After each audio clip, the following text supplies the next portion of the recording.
إجا رمضان والله يعيده عليكم وعلينا وعلى أمة سيدنا محمد بالخير والبركة والله يتقبل صيامنا وقيامنا بهذا الشهر الفضيل.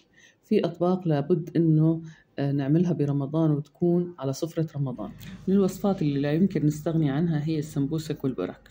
اليوم رح نعمل برك بمكونات بسيطة كتير وموجودة بكل بيت، والكمية رح تطلع معاكم كمية وفيرة، وقطع البرك ذهبية ومقرمشة، والنتيجة أحسن من برك المطاعم.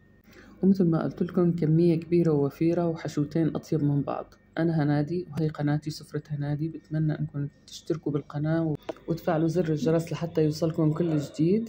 ورح نحشي البرك اللي رح نقدمها اليوم بحشوتين، واحدة بلحمة طريقتها كتير مميزة وبترمي كمية وفيرة من كمية لحم قليلة، وواحدة بالجبنة. ومثل ما أنتم شايفين الجبنة عم تشط وتمط ما شاء الله من أروع ما يكون. تابعوا الفيديو لأنه رح نحكي كل الأسرار اللي بتخلي البرك تطلع معاكم من أجمل ما يكون وأروع ما يكون. تابعونا، أهلا وسهلا فيكم. بالبداية بدي أخذ نص كيلو من الطحين، بنخله مظبوط، طبعا متعدد الاستخدامات، ممكن تستخدموا أي نوع من الطحين. بضيف عليه معلقة صغيرة من الملح ومعلقة كبيرة مقوبعة من الزبدة، والزبدة لازم تكون نوعيتها ممتازة. بدخل الزبدة بالطحين عن طريق البس والفرك مثل ما أنتم شايفين، وحتى توصل المادة الدهنية لكل ذرة من الطحين. هيك بتحصلوا على قوام مقرمش ولون ذهبي، وبتنفش حبة البرك أكتر. هلأ بدي أخذ كوب أو كمية المي بحيث إنه تطلع معاي عجينة ماسكة حالها، ما بدي إياها عجينة طرية. أخذت حوالي 3/4 الكوب. طبعا هاي حسب نوعية الطحين اللي بتستخدموه. أنا استخدمت طحين متعدد الاستخدامات، طبعا أخذ معي 3/4 الكوب.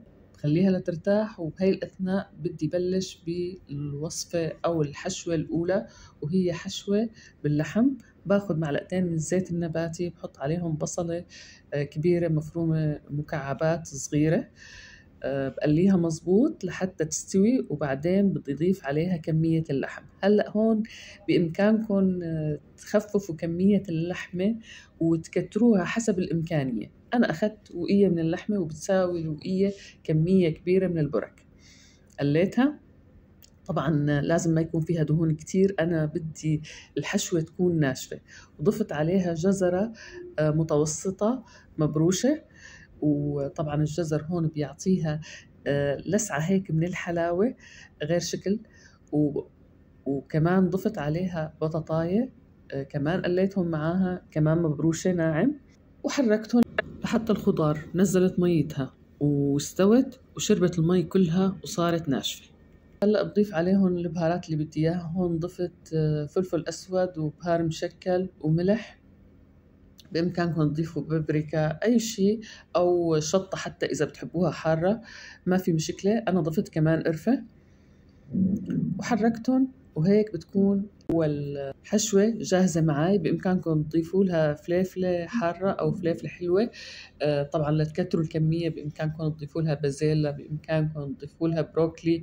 وأنا حتى أعطيها لذاذة أكتر ضفت لها صويا صوص، حوالي معلقتين من الصويا صوص، وهيك بنكون عملنا أول حشوة. مثل ما قلت لكم بإمكانكم تضيفوا أي نوع من الخضار حتى تكتروا الحشوة، بس بشرط إنه تكونوا تحبوا نوع الخضار اللي بدكم تضيفوه. الحشوة الثانية هي عبارة عن جبنة أشقوان كمان مبروشة، حطيت عليها شوية ملح وشوية فلفل أسود ومعلقة من زيت الزيتون. طبعا مثل ما بتعرفوا الجبنة الأشقوان ما فيها ملح، مشان هيك ضفت لها الملح. أما إذا نوعية الجبنة فيها ملح فما بتضيفوا الملح. هلأ بعد ما ارتاح العجين حوالي ساعة، مثل ما أنتم شايفين طري وسهل رقه. رقيت أول رغيف أو أول كرة وحطيتها على القالب، وهلأ عم رق الكرة الثانية. طبعا لازم تكون رقيقة، بس مو رقيقة كتير كتير ومانها سميكة، لأنه إذا كانت كمان سميكة كمان بتطلع معجنة العجينة وقت نقليها. هلأ بضيف الحشوة مثل ما أنتم شايفين.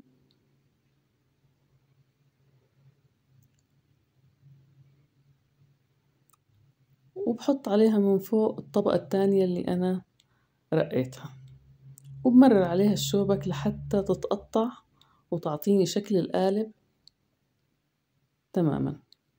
شايفين؟ بعدين بحطها بصحن بلاستيك وبحطها بالفريزر إذا بدي فرزها، وبين كل طبقة وطبقة برجع ورقة نايلون هيك لحتى أخلص كامل الكمية. هلأ برجع بحشي بالحشوة الثانية كمان بعمل نفس الشي. هلأ إذا ما بدي أعمل كرتين رح أعلمكم طريقة تانية. باخد كرة كبيرة بفردها بحيث إنه تغطي القالب مرتين. شايفين؟ حطيت القالب تحتها وغطيت العجينة، القالب بالعجينة عفوا، وضفت الحشوة مثل ما أنتم شايفين. وهلأ بدي رد عليها من الجنب الثاني. فهيك بكون أنا شو ساويت؟ أنا ساويت كرة واحدة وغطيت فيها العجينة من الجهتين. شايفين ما شاء الله؟ أنا عملت بنفس القالب، فمشان ما يميزهم شو عملت؟ دهنتهم بمي وحطيت على وجههم حبة البركة للي عملتهم بالأشقوان. هلأ بدنا نقلي مشان نشوف النتيجة اللي رح تكون روعة طبعا. شايفين؟ حطيت زيت غزير، استنيته ليحمى وبس حمي، وحطيت البرك،